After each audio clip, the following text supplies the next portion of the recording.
So, quick announcement. We're going to be taking December off for the holidays. Yeah. We've been doing this for nearly 2 years, and like everything else, it is a ton of work. So we're just going to take ourselves a little break, come back refreshed, rejuvenated with a slew of new reviews and the typical nonsense that you've come to expect from, us. The Streaming Screams podcast.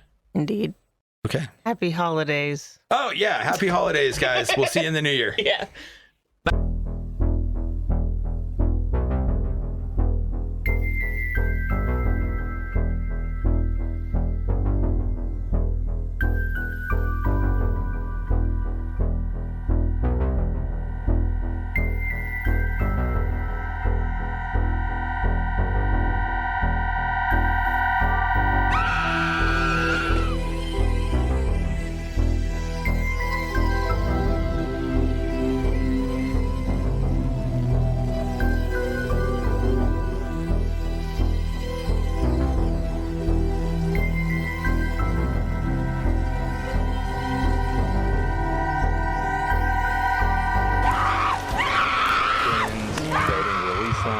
Doesn't matter. But if anything's ever going to happen with Trump, this is the best shot we have. I know. Okay, so this might sound like a strange opinion. Obviously, pedophiles are the worst. Donald Trump is the worst. All this shit is the worst. I remember what I was saying now. But it really pisses me off. Like, and everybody who is involved in this should be nailed to a fucking wall, right? Mm-hmm. But it really pisses me off that this is our best shot. Not the way that he's completely fucked shit up. Not the damage he's done to democracy. Not any fucking thing else. This is the thing that's gonna get him. Bullshit. It never should have gotten to this. It never should have gotten to this point. No, Glenn, it's perfect. Because he ran the first time on lock her up because of her fucking emails, and now emails are gonna maybe take him down. And hopefully get him locked up. Exactly. So, God. I don't know, it's kind of great. Yeah, actually, you know what? It's already proven. This might actually be the thing that gets the fucking Justice Department to stop that stupid policy of not prosecuting sitting presidents, because fuck me, that is an awful policy. And it's not a law, it's just a policy. Yeah, because, well, it's just that all presidents are criminals. I know, and we should handle them as such. Yeah, but... Yeah. It's just like, now it's like, he lied. We know he lied for sure. Clinton lied about having like an intern fucking have sex with him.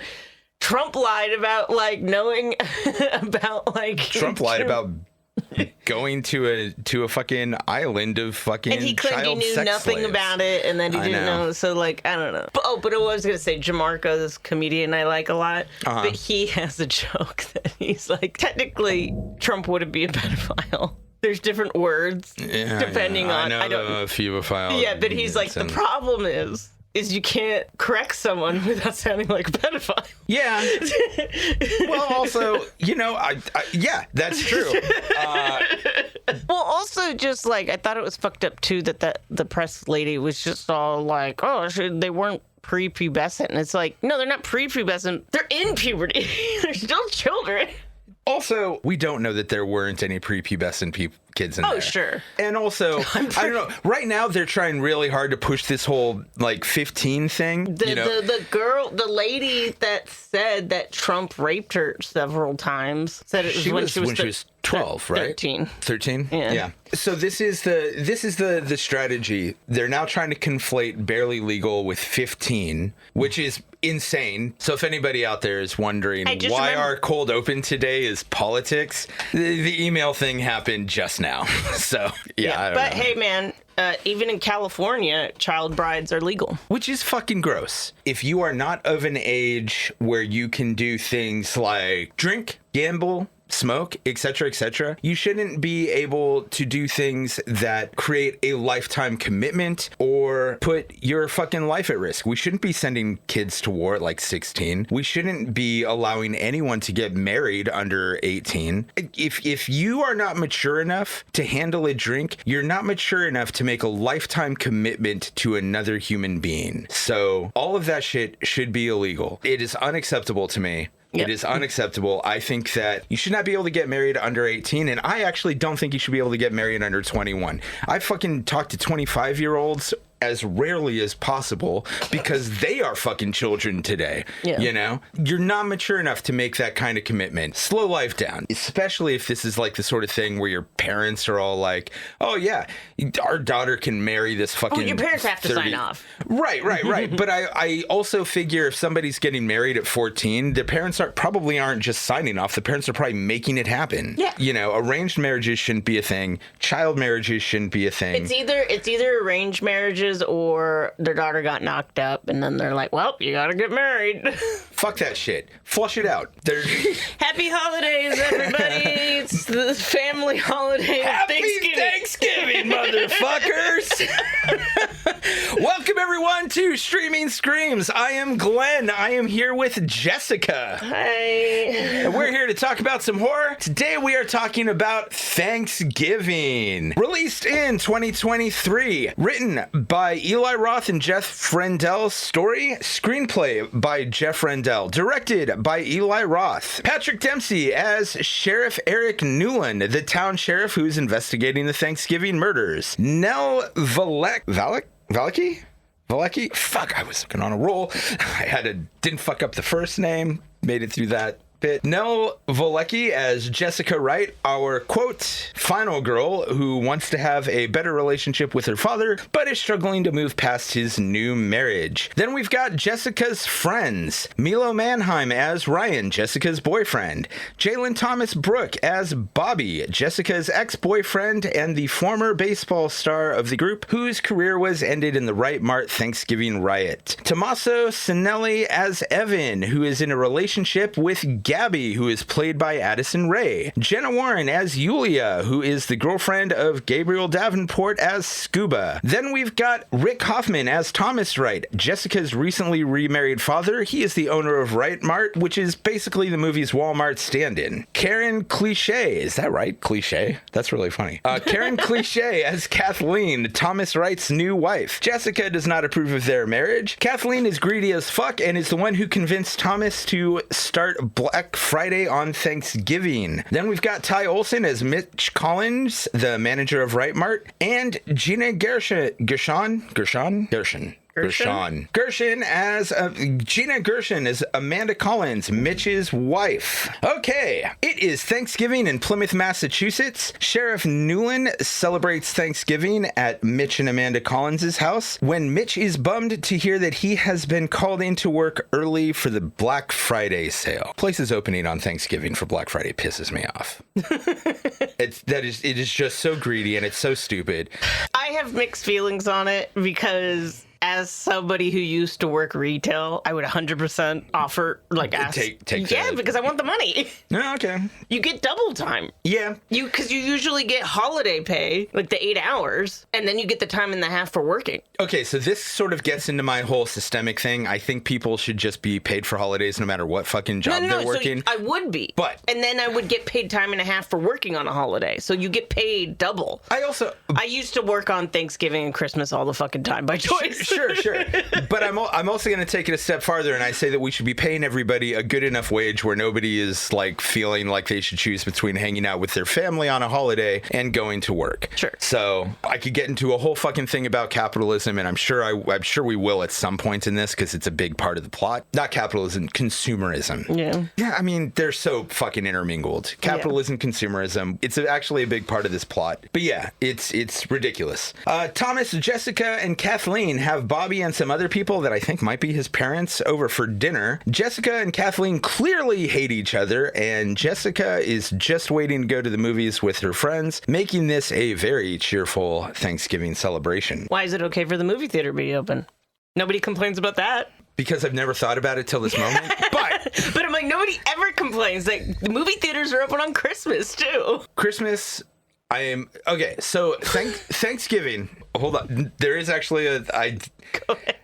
Thanksgiving is supposed to be a national holiday where like everybody is celebrating just, togetherness in the place where we live. Christmas, even though I don't actually personally consider it a religious holiday, I just consider it like a national holiday. A lot of people don't celebrate Christmas specifically because they aren't Christian or. Yeah, but a lot of people don't celebrate Thanksgiving. Sure.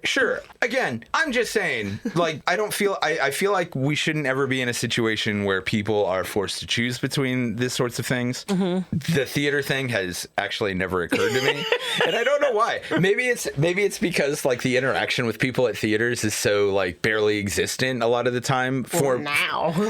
Well, now, I mean, also I've never been one to like up until we had a movie theater with a bar in it. I was never really one to hit the concession stand. So like this just shows like a mentality which now that I'm thinking about it is a problem of mine where I just flat out don't see people if I'm not talking to them in these situations. So maybe I should work on that.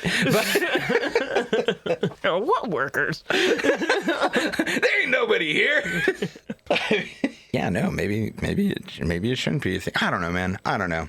You want your joint open on Thanksgiving? That's great. If people want to volunteer, fine. Everywhere I've worked, it's first they have volunteers, and then if people don't volunteer, they're gonna like assign people, and almost they never have to because people want the money. Even if I'm not in need of money, it's like it's just so much extra money because, like I said, you get paid the 8 hours of holiday pay that you would get regardless, and then you would get time and a half because you're working on a holiday, and I'm like, it's so much money. So I have been forced to work holidays at 2 places. Mm-hmm. I'm not going to call either of them out, but they were bigger. Carl's Jr. and actually one year. Like, why are you protecting like some corporation? Because there is one other place that is a much smaller place, and as much as I was mad about it, I'm not going to call them out because they are still a mom and pop joint. Mm-hmm. But yeah, I didn't like it any of those times. Mm-hmm. Like it was kind of cool having Target like fed us and all of that, and that was kind of like cool, but it's basically the whole pizza party thing with turkey. Like, I didn't want to be there. Yeah. I enjoy the holidays. I like hanging out with my family on holidays. But either way, point still stands. The Thanksgiving celebration here is no good because, man, Jessica and Kathleen fucking hate each other. Mm-hmm. To be fair, Kathleen just seems like the fucking worst. A mob is gathering outside of the Right Mart in anticipation of I initially put that it was a midnight Black Friday sale, but I think it's actually just like dinner time. It's usually at midnight. Yeah, but they were specifically taught Mitch could not have dinner because he had to go. Yeah, but that means because they hadn't opened yet, though. It's getting ready and stuff. I think it's still late. No, because the kids leave from dinner. They stop on their way to the movies. Yeah, but they already had dinner. Right, but they were still stopping on their way to the movies. Dinner was most likely not ending like at 11:45. They were on their way to the theater and they were like, oh, let's pull in real quick. And it wasn't open. No, but it opened pretty quick after they got there. They talked about it being on Thursday, about it opening on Thursday. But, either way. Yeah, unsurprisingly for a crowd that is gathering on Thanksgiving for sales, the crowd is already tense and getting rowdy when Jessica's friends decide to take a stop at the Right Mart. I don't know if you dealt with this, but the crowds that I have dealt with on holidays were fucking nightmares. No, I never worked at like that kind of place. Yeah. I never worked at like a retail.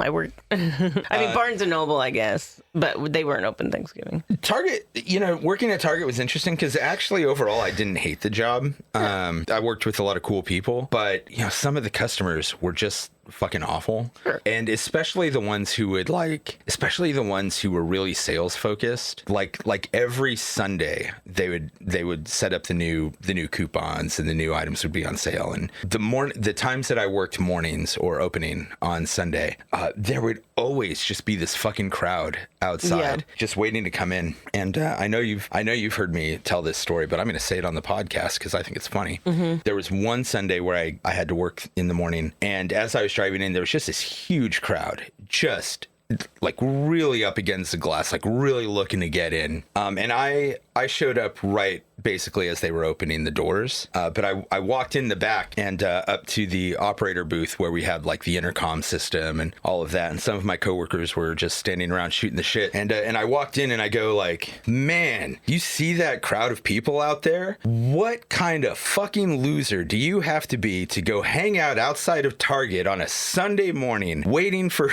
the store to open so you can get some deals? Like, don't any of these people have anything better to do? My mom would live for this shit. No family, no fucking friends, just like no social lives. Oh, gotta get that money like a bunch of assholes. And there were customers in the store at this point. Mm-hmm. My manager came over the walkie-talkies and was like, can somebody please turn the intercom off? It was very funny. That was funny. Once we turned the intercom off, we all burst out laughing hella hard. But we were dead silent while we were turning the intercom off. My mom loved that shit. Well, with my aunt, it was her and my aunt. So it's a family affair. Well, if your mom ever came home on a Sunday morning and was like, somebody at Target was really rude over the intercom and just insulted all of us, this guy, because it was here too. Oh yeah. No, she definitely has probably gotten to shoving matches though on a Black Friday.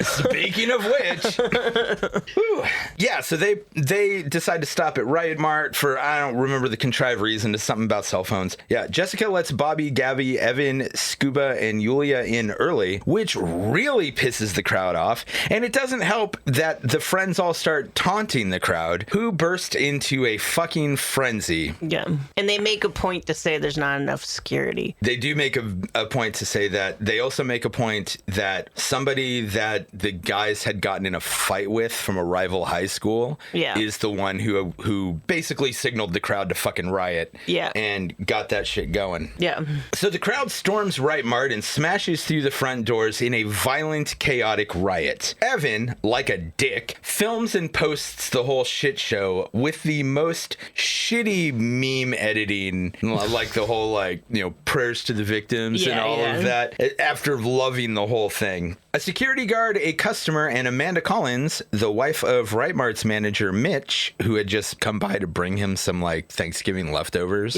very sweetly, and paid for it with her life. They are all killed in the chaos. Additionally, Bobby's arm is shattered, causing him to move away from Plymouth and ending his relationship with Jessica. I think my favorite moment here, there's a bit of decent violence that goes on in this scene. There's a couple good, decent deaths, nothing amazing. But at some point, somebody yells, I think at Bobby, "Fuck you, go back to Fraggle Rock." Do they? Yeah. I feel like I would notice that. I love Fraggles. It was so funny. I didn't notice that. It might have been Bobby yelling it to somebody else, but somebody... I'm just surprised because I love Fraggles. I know you do. I'm actually surprised you didn't hear this. Yes, somebody in there yelled, "Fuck you, go back to Fraggle Rock." That's so funny.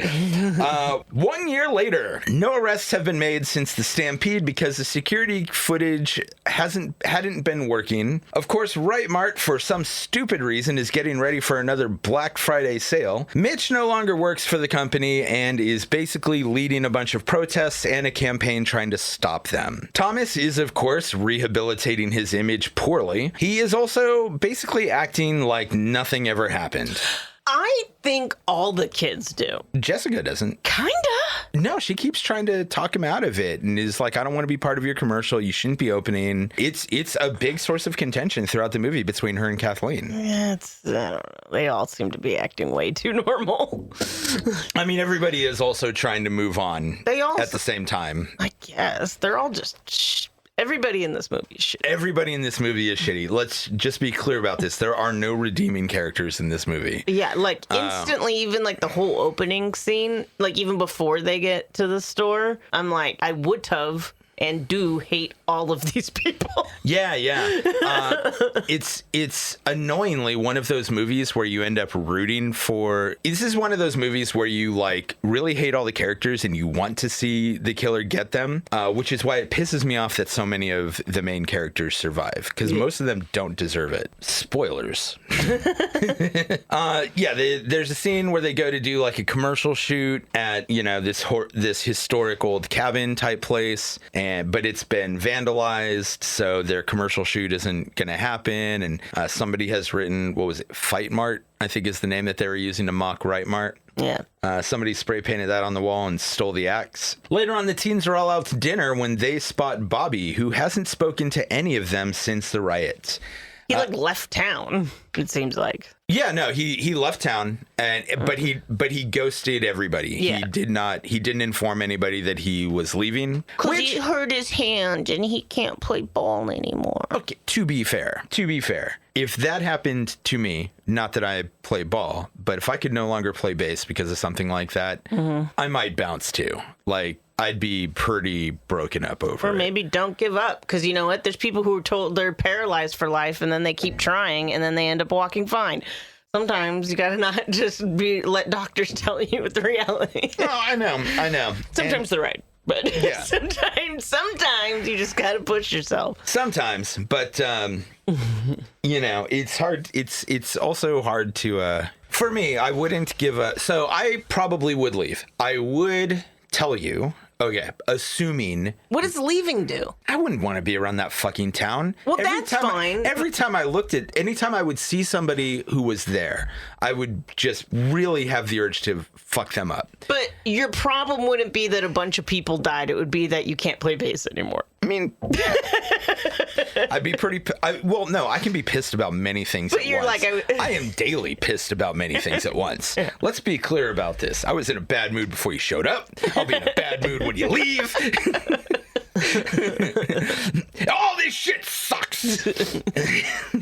Anyway, they're all out to dinner. They spot Bobby, who hasn't spoken to any of them since the riot. They all find themselves tagged in an Instagram post showing a Thanksgiving table with their names as place settings that was posted by somebody named, quote, John Carver. Later on, a waitress named Lizzie, the woman who happened to be holding the shopping cart that killed Amanda, is closing up for the night. And it's the mom of the boy that got punched too by the kids. Was she? Yeah. Okay, I missed that part. Yeah, but she is closing.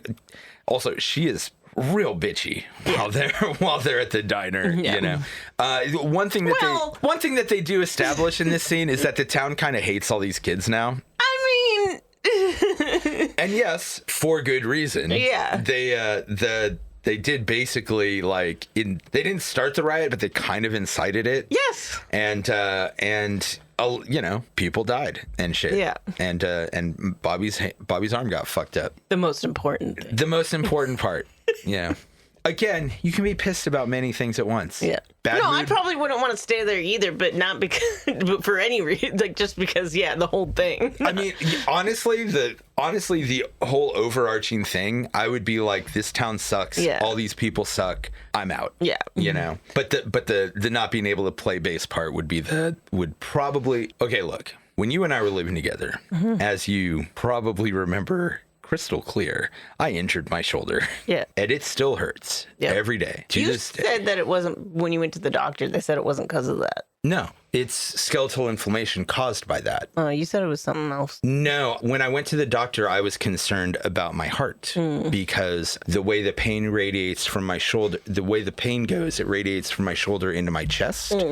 And I'm getting older, and it had been starting to hurt more, and I was concerned that something might be going on with my heart. And I was also concerned that if I was having a heart attack at some point, I wouldn't know because I'm already in pain there all the time. It is skeletal inflammation caused by the break. So it sucks. It sucks. But yeah, it still hurts all the time. If your shit is that fucked up that you can't do things like that anymore, it probably is also hurting all the time. Probably worse than my shoulder. So we've got our waitress, Lizzie, who happened to be holding the shopping cart that killed Amanda. She is closing up for the night after being real bitchy. She also seemed kind of bitchy to everybody, not just the kids, but she was extra bitchy to the kids. I also feel like all this should have been on camera, so she should be in jail. Yeah. Well, that's a major plot point. Oh. Remember, as far as we know at this point in the movie, the security cameras were not working. Oh, yeah. Yeah. If you haven't seen the movie, you can probably guess what we're going to say in a minute. But yeah, so she's... Which is so true, though, when actually something happens. Every fucking time it's like, oh yeah, cameras weren't working. Yeah. Not to get back to the whole Epstein thing, but... No, and somebody listens to true crime all the fucking time. I'm like, there's security cameras everywhere, but let me tell you, 90% of them apparently don't work. You know what? They all don't work when somebody they are there specifically to keep you in line, to make sure you get your fucking traffic tickets, to make sure they can catch you for shoplifting, for whatever minor fucking thing you did. But the minute something important happens, the camera wasn't working. Yeah. It had a glitch. We lost the footage. Derpy derpy derp. Yeah. Fucking horseshit. Yeah. Anywho, Lizzie is attacked by somebody wearing a John Carver mask. This is actually a pretty good kill, but it's extremely silly and kind of dumb. The whole movie. Yes, the whole movie is silly and dumb, but this is the dumbest kill in my opinion. So first he dunks her head into some water before slamming her face into the freezer, which is pretty great. Yeah. She has to like peel a bunch of the skin off of her face. Yeah, they show it all up close. Yeah, it's nice and gross. He then chases her down in the car. This is the stupid part. He then chases her down in the car, and when she tries to escape into a dumpster, somehow the dumpster lid slams down on her, just straight up cutting her in half. Oh, you missed the part when she was trying to use her phone, and she can't use it because her fingers are all bloody, so she can't unlock it. That's right. But what's even funnier is if you pay attention, the blood on the screen never moves. It's clearly just a static image on the phone. Oh, what? Yeah. Oh, I totally missed that. It's clear. She's all like, she's supposed to be her fingers slipping, but the blood's not moving at all. That's very funny. Yeah. That's very funny. I love that so much. I was just like, is that just a static image of a home screen with blood on it? That's great. It's also really funny because the wedding that we were just at, the bride and the groom were reading their vows off of their phones. But the bride, her hands were slick with tears, and so she couldn't unlock her phone to get to her vows. Yeah. It was a very it was a fun wedding. Yeah, it was nice. A lot. It was really cool. So that is plausible. Can't unlock your phone. Sure, but like you expect the blood to smear. Yeah, that is hilarious. That makes me almost want to watch that scene again. But yeah, so she tries to escape into a dumpster. He runs the car into the dumpster as she's climbing in, and the lid falls down and just straight up chops her torso off of her lower body, which is so dumb. It's really gory, which is cool. Her intestines fly everywhere. Most dumpsters I've dealt with have plastic lids. Right. And even the ones with metal lids, they're not that heavy. No. You need to be able to open them with your hand to put things in them. You could break your back maybe. If you are older and you've got some osteoporosis going or something like that, absolutely. Yeah. Anyways, it's funny. I do not understand the logic here, but it is very funny. So anyway, he takes her torso, apparently, because they don't find that. But they do find her legs hanging up on the Right Mart sign. Which I'm also like, how did he do this with nobody noticing? Right. You're going to have to get a big old, crane thing, I mean, you could maybe lower them from above, but So what? From the roof. Right, you could possibly. I don't know, man. You know what? It doesn't matter. It doesn't matter. It is more plausible than the dumpster cutting her in half. I will tell you that. So yeah, the killer posts a picture of the legs and tags everybody in it again. At this point, Bobby returns, or I guess he returned the other day. I don't know. It's kind of weird because he's like, I just got in this morning. I wasn't here when you saw me at the diner, but like they clearly saw him at the diner. So I don't know. Anyway. No, they didn't. They thought they did. No, but she saw John Carver or someone in a John Carver mask sitting outside and thought it was him.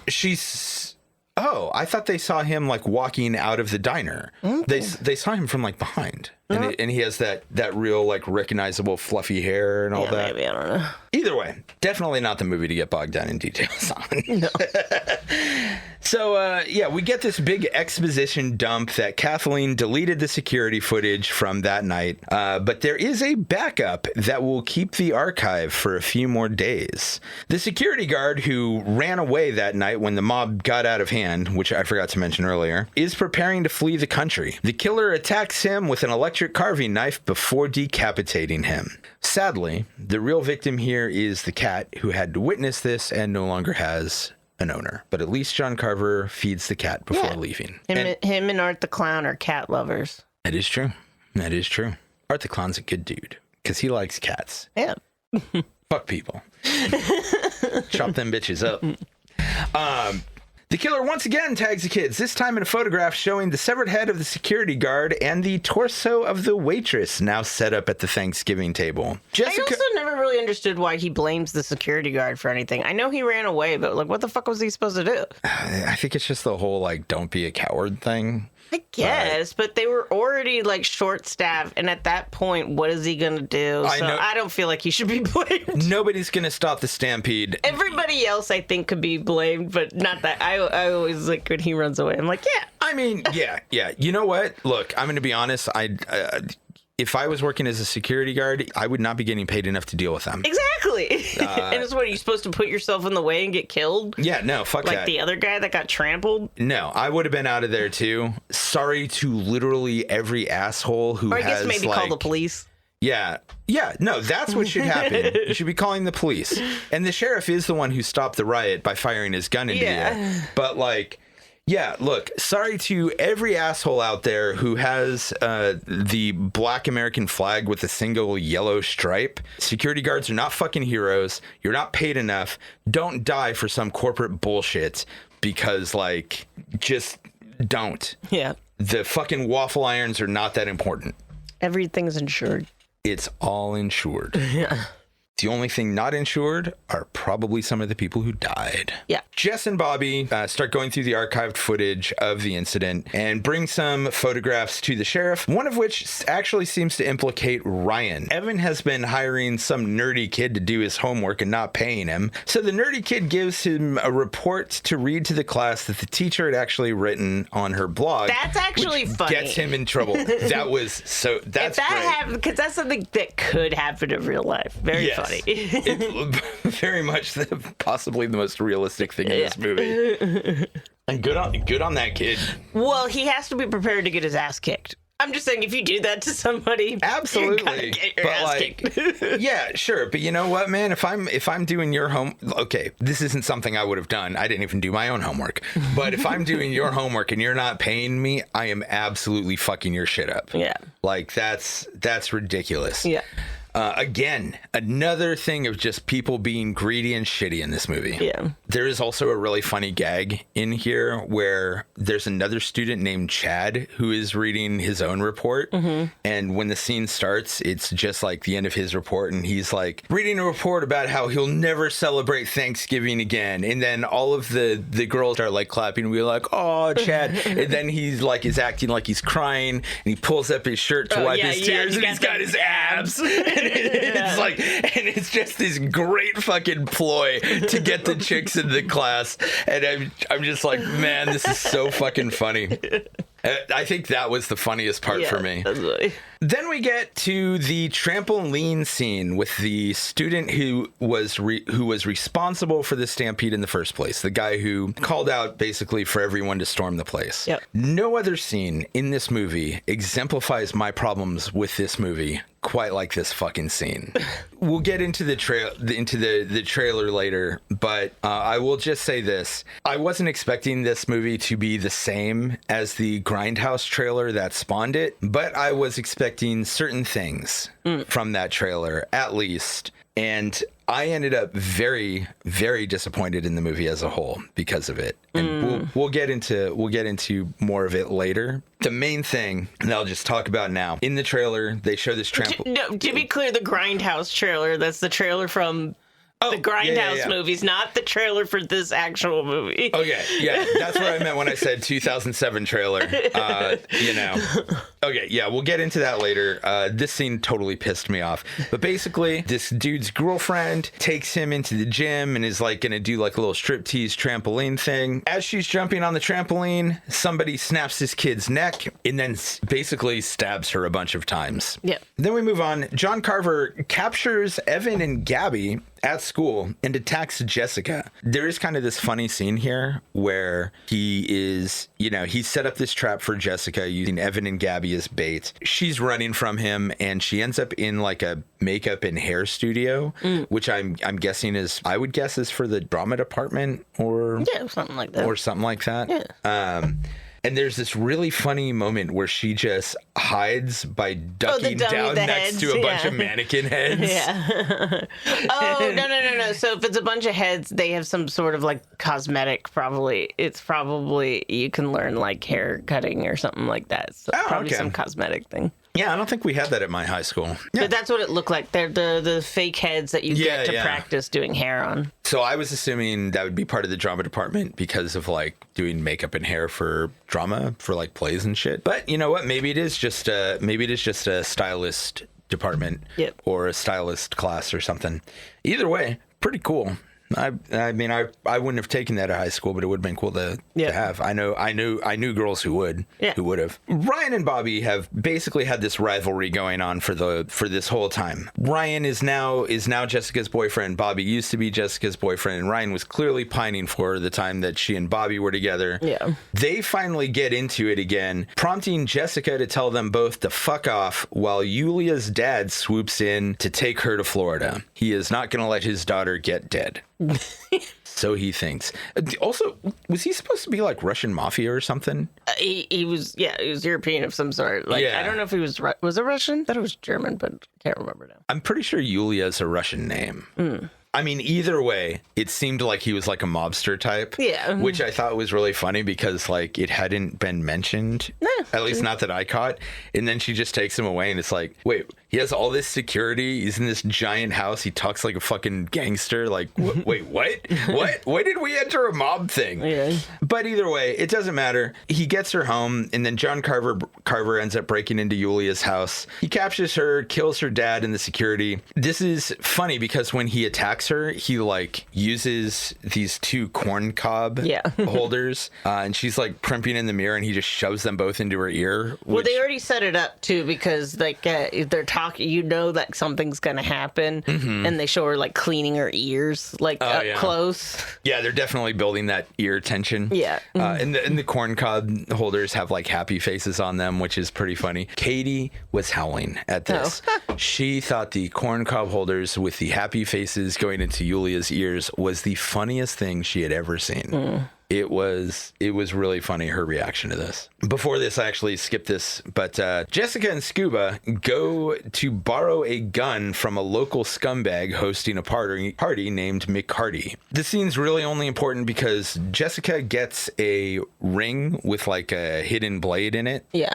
And Scuba does borrow this gun. Yeah. But the funny part of this is through all of the random crazy places that McCarty hides guns throughout there. Oh, yeah, Like just like everywhere he walks in his room, he's just like popping open secret compartments with like all these guns. You're just like, what the fuck is going on here? It was like the boombox opens up. And yeah. And I think that's the gun that Scuba ends up taking is the one from the boombox. Fucking classic. The whole thing happens with Yulia getting captured. Jessica and Scuba arrive trying to save Yulia, but John Carver throws Yulia onto a table saw, resulting in probably the best kill in the movie.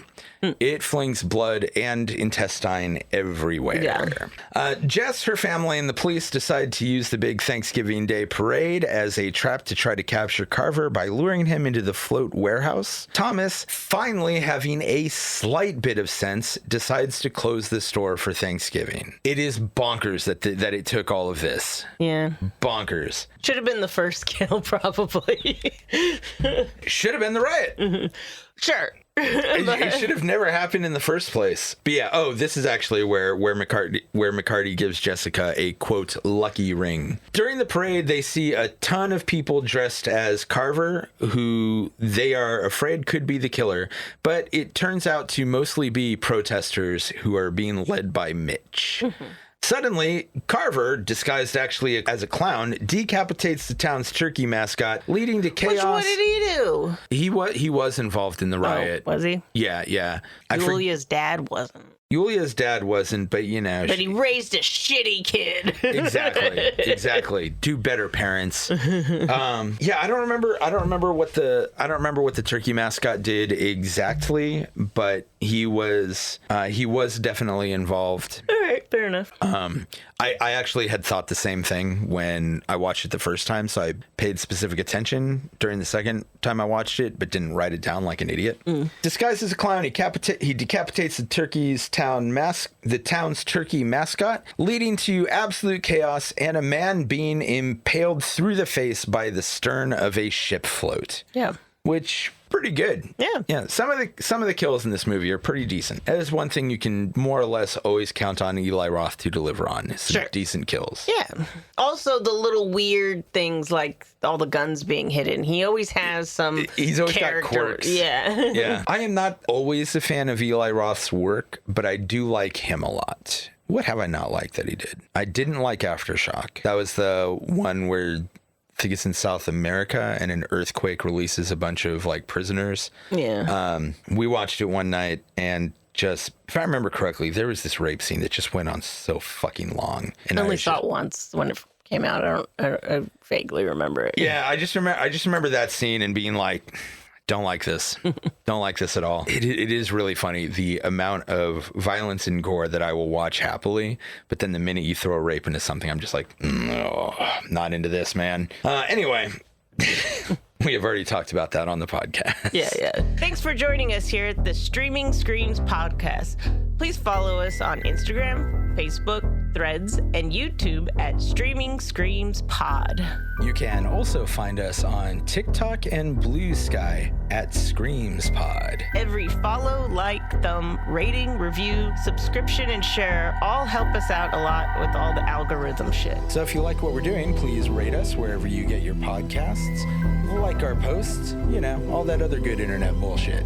And again, thank you for listening to the Streaming Screams Podcast.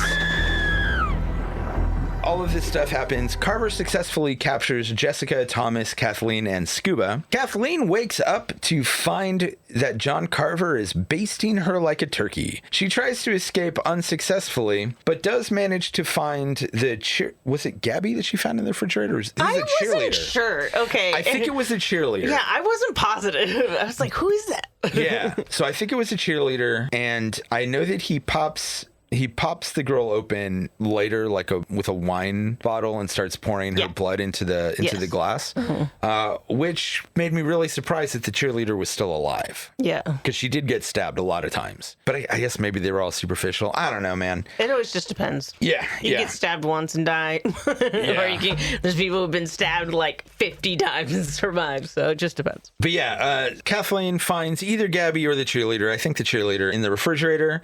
She then She survives being stabbed with a pitchfork, but John Carver does truss her up like a turkey and puts her in the oven where she is cooked to perfection. Mm-hmm. Well, I'm like, where did you get this oven? I'm just saying, you can't fit a whole adult. There are ovens you can put a whole adult in. Yeah, but I don't think the average person has access to them. Somebody got cooked alive earlier this year in a Walmart oven. But it's not super clear where this scene takes place. It's like in a warehouse. But it's like in a warehouse or perhaps in an underground. No, I think area. it's in the warehouse where they were setting up for the parade. No, it's not there. That place was swarming with people. No, but then the whole point was that they left. Or no, is it underground? I think it's underground. Yeah, they it's do underground. say where it is. Yeah, it is underground. It is underground. Probably the remnants of some business or something. But either way, she is cooked up. She's dead. Good riddance. John Carver begins an Instagram live stream, and he has got Jessica, Thomas, Scuba, Gabby, and Evan all bound and gagged at his Thanksgiving dinner table. Police try to trace the signal, but are basically useless here. So it's time for the big reveal. Carver unveils dinner, which is, of course, Kathleen's oven-baked carcass. He then pops open the cheerleader from earlier with a bottle opener, and by pops open, I mean he takes a corkscrew and stabs her in the jugular. Yeah. And pours her blood into the wine glasses. Carver then tenderizes Evan's brain with a meat tenderizer before explaining why he's torturing them all to death. Again, another really good kill. This looked fucking brutal. The meat tenderizer to the skull. Oh, yeah, he yeah, just yeah. crushes his head open. Fucking awesome. But yeah, he explains why he's torturing them to death. He then starts carving Kathleen's body while Jessica discovers the ring she was given. Was this when he did reveal who he was here, right? No, not yet. No. Okay. Because they don't know who he is because she escapes and everything. It's not till later. Right. You're right. So he's giving his explanation of, it's basically just revenge for the riot. Yeah. And everybody's part in it. Wasn't he having an affair with someone? We find that out later. Oh, okay. Yeah. So he then starts carving up Kathleen's body and serving it up, while Jessica discovers that the ring that she was given had a hidden blade, which she uses to help her and Scuba escape. This is the big chase scene where Scuba is injured and Jessica fucks up her ankle. And at this point, for me, it became real apparent how much this movie had been dragging now. This scene should have been like a lot more horrifying, and it should have been really tense. It should also have been probably the end. And I realize that I just don't give a shit what's happening anymore at this point. Like I was so bored at this point in the movie, which is a damn shame. This movie had a lot of potential, and I was just done here. And I think we're barely into the third act, But yeah, Jess escapes. She goes running. She finds Sheriff Newland knocked out and finds Bobby wearing a John Carver mask. The details here are really unimportant, but this is like an overly complicated red herring. Yeah. The killer is revealed. And it's like really quick after that it's revealed. It's not even like, it's like literally like 5 minutes later they reveal. They've had they've had several red herrings throughout the movie, but honestly, it's been so uninteresting. The murder mystery aspect of this movie is so uninteresting that it's also pretty obvious if you're paying attention at all. You're just like, why is he so involved with these kids all the time? What did you notice throughout the movie? Like I said, he just the involvement with the kids. Yeah, constantly, and I'm like, why is this a random character? I mean, they're the obvious targets. John Carver does tag them immediately. Yeah, but some like the things he says, small town and all that. But the way he talks. Obviously, it's Sheriff Newland, and I did notice a lot of the same things on my second watch through.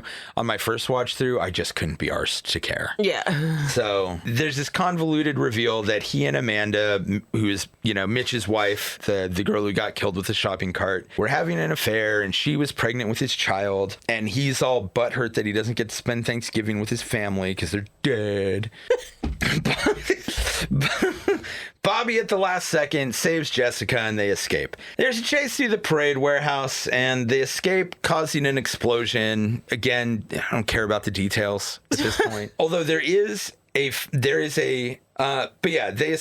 an explosion from the helium that's inside of the turkey float. Yeah. They basically blow up the inflatable turkey. Yeah. Yeah, and it's just this whole thing with like a truck, and I don't know, who cares? A funny touch here afterwards in the immediate scene where, like, usually after you see one of these explosion scenes, the movie will cut to the paramedics taking somebody away on a stretcher. Oh yeah, it's like constant. Yeah, every time there's an explosion at the climax of a movie, next scene somebody's being taken away in a stretcher. This time it starts with two firefighters carrying away the remains of the turkey balloon. Yeah, and I thought that was very funny. Of course, the sheriff's body is never found. Sometime later, Jessica has a nightmare that the sheriff has returned and is killing her. And finally, we get the end credits played out over the Misfits song, Where Eagles Dare. I don't know how the song is supposed to relate, but it's a fucking great song, so I thought I would mention it. Yeah, I like it. Really? Yeah.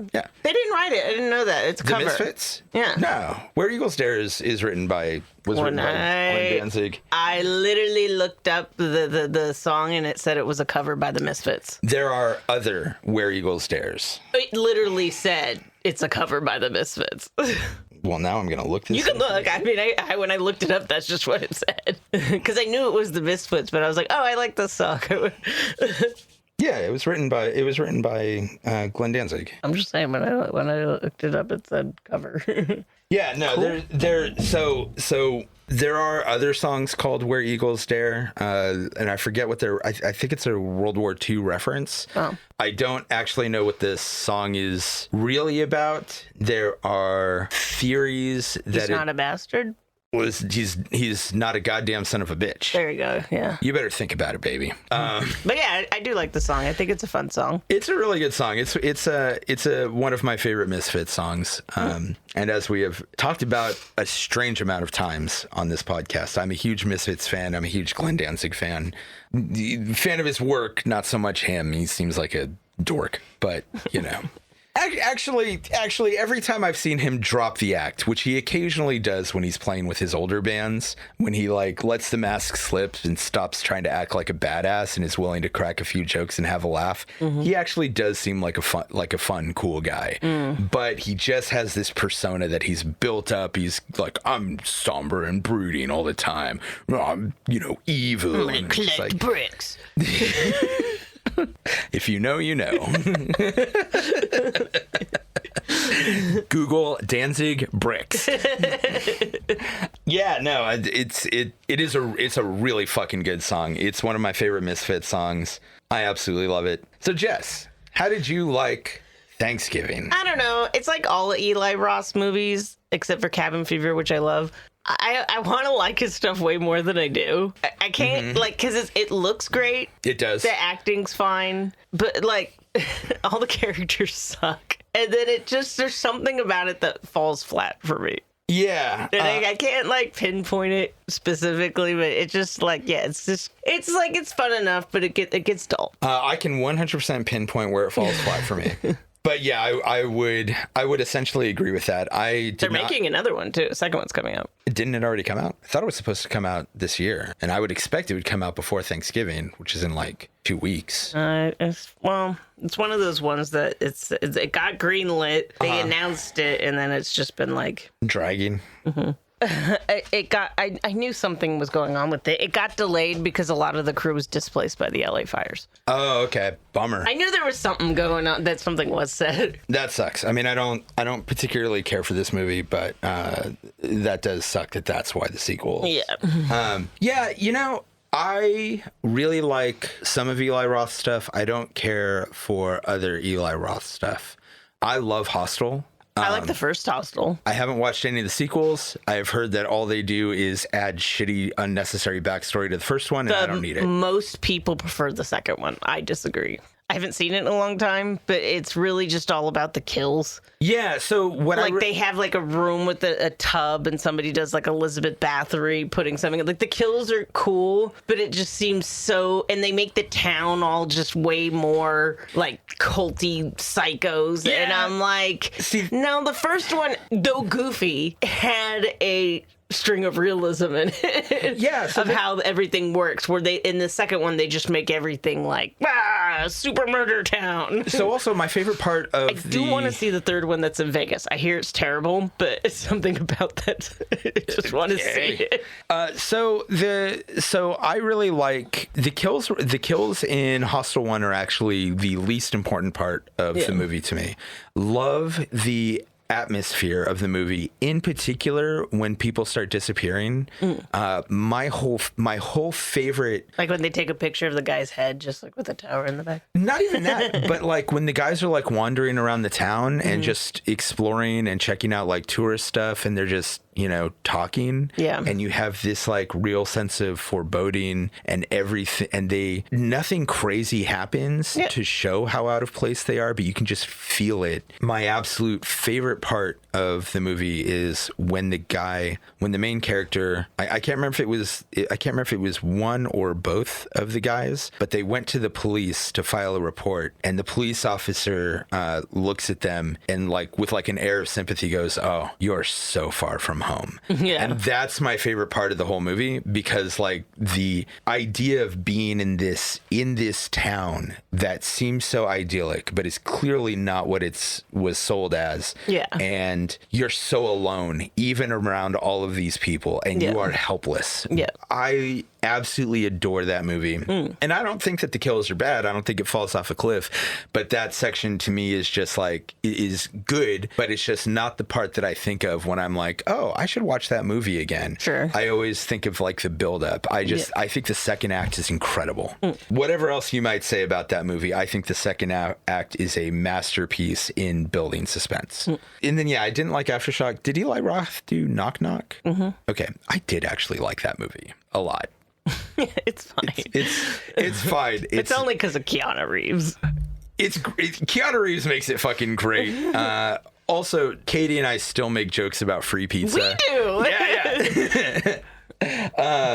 It's like, nobody wants the pizza party like for the reason the work's giving it. You're still gonna eat the goddamn pizza. Yeah. I mean, you're not buying my loyalty, but I'm taking this fucking pizza. I'm gonna eat this slice of pizza. Yeah, now I'm gonna eat this pizza, and then I'm gonna bitch about how you didn't give me that raise. Yeah. So, okay, when it comes to this movie, something else that I did find interesting in this movie and weird is that there was a strange amount of attempts at some kind of social commentary. Greed obviously plays a big role in everything, particularly with the whole Black Friday thing, and Kathleen really pushing to have the store be open, no matter how many people that kills. But also people are constantly making references to like Mark Cuban and Shark Tank, and using quote unquote alpha male language, real manosphere language, talking about NPCs and shit like that. Sure. Clearly, the messages regarding consumerism and capitalism were anti. Yeah. Which is great. I agree with that. Had a real hard time figuring out whether like the manosphere references were pro or against, like all the Mark Cuban stuff and all of that, because all of the characters were so fucking unlikable. I couldn't tell whether when somebody would start gushing about Mark Cuban, are we supposed to agree with that character, or are we supposed to be like, well, this character sucks and he likes Mark Cuban, so Mark Cuban must suck? Yeah, that's what I think. Okay, yeah, I think that would make sense because the film is so anti-consumerism. Yeah. Or is consumerism the right word? Yeah. Yeah, consumerism, capitalist. Yeah.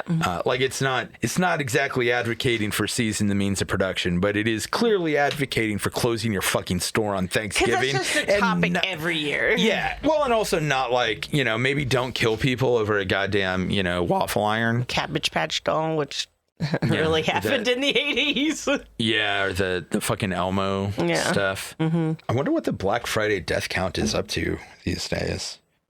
So currently, BlackFridayDeathCount.com lists the number of deaths at 17 and the number of injuries as 125. Yeah. Usually people don't die. It does happen. But Yeah. Injuries every year. Oh, absolutely. And I know that those 17 dead people is not a ton, but that is 17 too many people to die for your deal on a microwave. Yeah. Fucking stop. Just calm down, I kind of understand like getting in line and all of that early. I don't understand camping out all night. I don't understand like getting violent. It's not worth it. Yeah. I don't generally participate in what most people think of as Black Friday. I do participate in the record store day that is concurrent with Black Friday. But like, I've never seen a fist fight break out at a record store day. Sure. Every record store day that I've ever participated in, like, yeah, there's tons of people who get there real early and get in line. we all just have a good time. Yeah. Like everybody's just sitting there bullshitting, and I always see people helping each other find the records they're looking for. Like people always comparing lists and stuff and being like, yeah, if I see this, I'll grab it for you. And they do. I've had people who are ahead of me in line snap up records that they saw me talking about and were like, grabbed it for you. And it's cool. So I'm not going to say that like I am totally non-participatory, but I think that, you know, the vinyl community is a little more friendly with each other with these events than, say, the people trying to get their the latest, hottest toy or a blender. Sure. People lining up on Thanksgiving for their blenders. Anyway, so if you're listening to this podcast, you probably know the origin of this movie. Back in 2007, there was a double feature called Grindhouse. It was 2 movies. It was Planet Terror, directed by, why am I blanking on his name? He is my favorite director besides John Carpenter. Machete guy. Fucking... George Romero? No, Rodriguez. Thank you. Fucking Desperado from Dusk Till Dawn. Yeah. Shit, what's his first name? Why didn't I remember his first name? Robert Rodriguez. That should be easy. He names everything with a fucking R. Yeah. Like, not his movies, but, like, you know, his kids are all named, like, Rocket, Rebel, and Rogue and shit. It sounds like a pack of dogs. I know. And I usually hate those kinds of dumb celebrity names, but I'm like, I wouldn't mind being named Rebel. That's kind of cool. I think Rebel... But yeah, I'm like, it works more for a female, but maybe that's because I know Rebel Wilson. Yeah. Rocket Rodriguez. That name fucks. That name rules. I love it. Anyway, it was this special thing. It was billed as a double feature in the theaters. You'd see Planet Terror by Robert Rodriguez, and then you would see Death Proof by Quentin Tarantino. And in between the 2 movies, they had these fake trailers for other Grindhouse movies. Yep. And, you know, everything was all stylized so that, like, it looked old and looked crappy, and there were, like, missing reels and all of those things that people think of when they think of Grindhouse movies. Yeah. But yeah, there were these 4 trailers. One was Machete, which was later made into a movie that was fine. All the movies that came from this are just fine. I mean, it's just the 2. No, it's Hobo with the Shotgun. Oh, that's right. Okay, I always forget about Hobo with a Shotgun because that trailer was in theaters, but it was not included on the DVD release. Oh. But yeah, so they also did Hobo. There was also Hobo with a Shotgun. There was... which I wanted to like more than I did. Same with this. There was also Don't, which didn't get made into a movie. There was a trailer from Rob Zombie called Werewolf Women of the SS, which I would have loved if that had gotten made. Yeah. Despite Nick Cage as Fu Manchu in what seemed like a pretty bad case of yellow face. Like one of the worst. And I know it's making fun of that concept, so I'm not like about it. Yeah. It's kind of like Robert Downey Jr. in Tropic Thunder. Like they're making fun of it. Yeah. So Because who was it in Breakfast at Tiffany's? It's a Ricky Mooney or something like that. Oh, Mickey Rooney. Yeah. Yeah. Oh, God. That was probably the worst case of Hollywood yellowface that I've seen, although John Wayne as Genghis Khan was also not great. But John Wayne was Marion? Marion Wayne. That guy was a piece No, that's not even his last name. whatever. Whole name thing. I just honestly like to call don't him care. That Marion. guy was a piece of shit. That's why I always say, you mean Marion? Not that I think there's anything wrong with a guy being named Marion, but he hated it.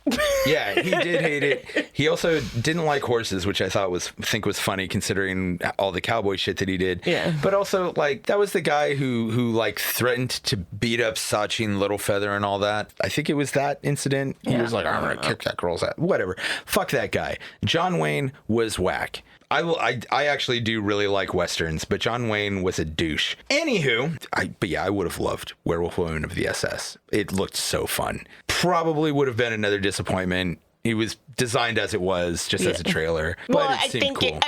Isn't it supposed to be kind of a play on She-Wolf of the SS? Yeah. It's basically a mashup. It's basically what if Ilsa... She-Wolf of the SS was a werewolf movie. Yeah. And I think that's fantastic. Yeah. Also, maybe we finally would have gotten Sherry Moon Zombie naked. Who knows? Anyway, guy can dream. I I'm cutting that part out. It's just going to be this running gag for as long as the podcast exists, where every once in a while I get gross about Sherry Moon Zombie. I love her. She's cool as shit. I like her a lot. I don't care how much people like to bag on her. I also think that there have been instances where she's been a far better actor than people give her credit for. Get into that another day. Anyway, yeah. So this movie, though.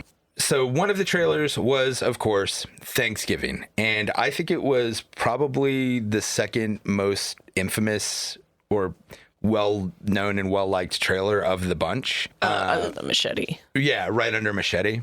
And the thing that I really don't like about this movie is, having really loved that trailer and really wanting to see that movie, this coming out 20 years later, like, I had no expectation it was going to be done with the same actors. I didn't expect it was going to use the same footage and all of that. But, like, I wanted that movie, or at least an attempt at that movie. This movie, to me... Yeah, but it was just a parody of Halloween. Sure, but it was still fucking ruled.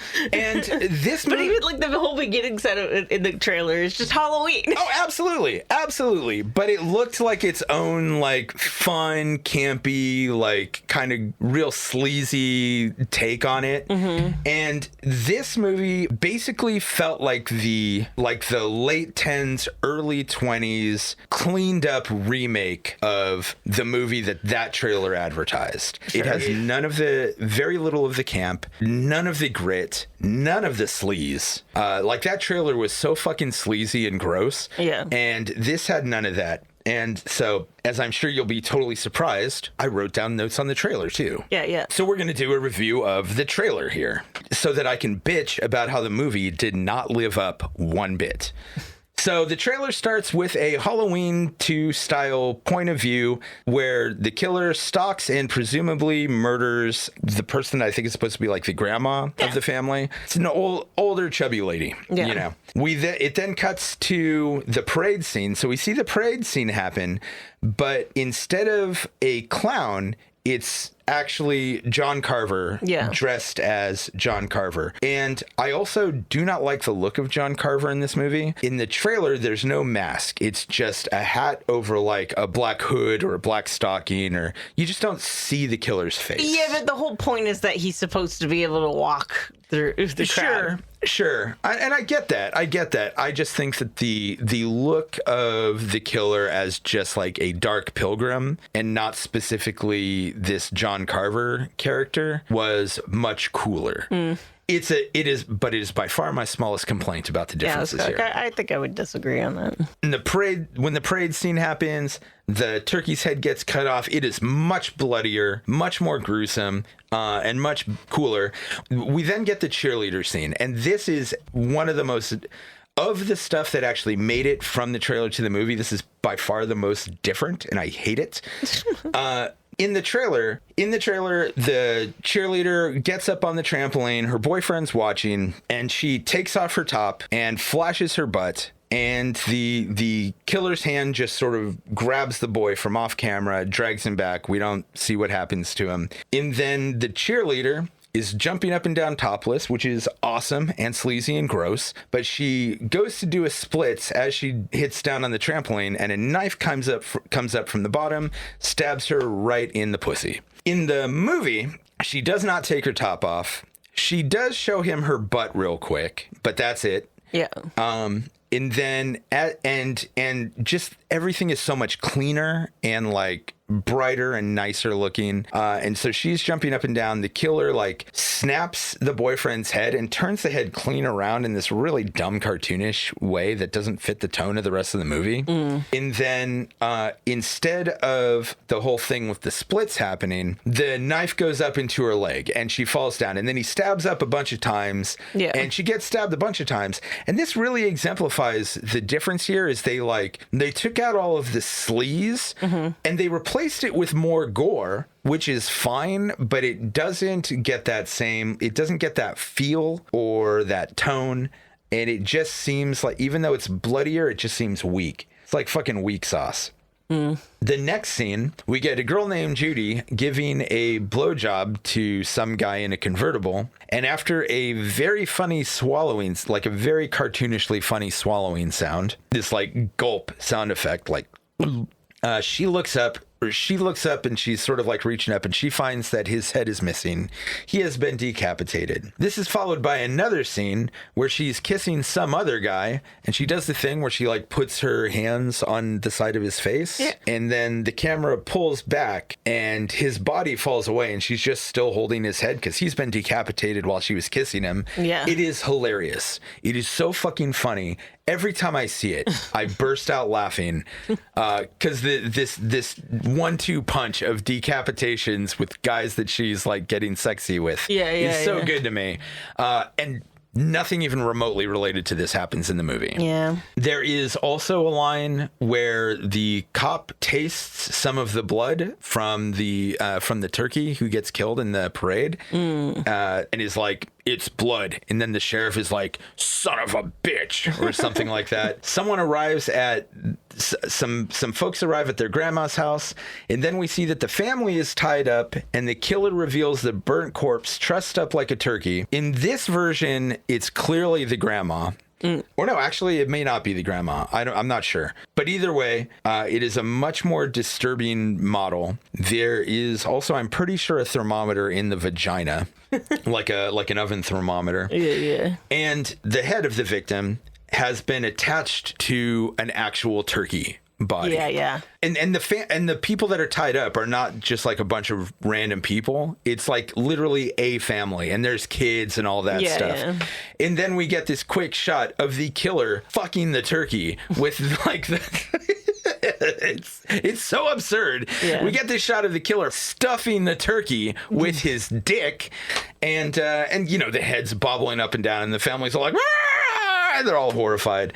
It's really funny. It's also kind of disturbing, but really funny. And yeah, just like, this doesn't happen. Like, yeah, we get Kathleen trussed up as a turkey. Her head is not attached to an actual turkey. Yeah. No, the killer doesn't fuck the turkey, which I thought was so funny in the trailer because it's so dumb. More turkey fucking. Yeah, this movie needed more turkey fucking. Yeah. There's also these two like really great taglines that appear in the trailer. "This year, there will be no leftovers," which is repeated actually by the sheriff in a way that is totally just kind of whack and seems really shoehorned in there. Yeah. And then the other one, like, "Light meat, dark meat, all will be carved," doesn't appear at all. Yeah. Which is fine. You don't gotta have the taglines in there, but like, if you're gonna cram one in, you know, make it not suck. Yeah. The movie itself is gorier, but they took out everything that made the trailer sleazy, made it grimy. The movie is